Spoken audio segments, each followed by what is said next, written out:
तो आओ विद्यार्थियों, आरंभ करते हैं कविता कोशिश करने वालों की कभी हार नहीं होती।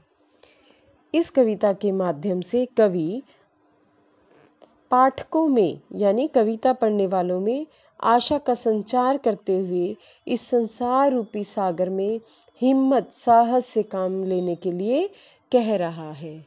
तो पढ़ते हैं। लहरों से डरकर नौका पार नहीं होती, कोशिश करने वालों की कभी हार नहीं होती।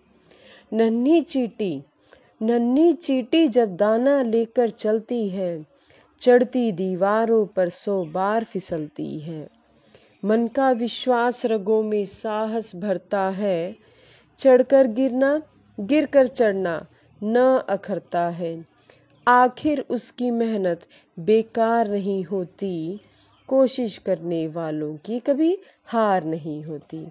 तो इस पूरे पद में कवि एक सामान्य मनुष्य से यानी एक साधारण व्यक्ति से ये कह रहा है कि जो एक सामान्य नाव भी है वो भी लहरें कितनी ही ऊंची ऊंची क्यों ना आ जाए उनसे डरकर किनारे तक नहीं पहुंचती।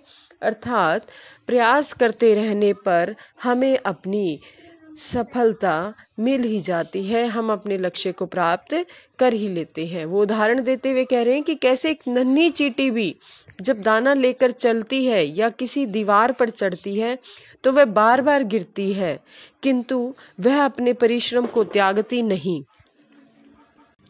कवि के अनुसार मन में विश्वास है, स्वयं पर भरोसा है तो हमारा साहस जीवित रहता है और हमें आगे बढ़ते रहने की प्रेरणा देता है।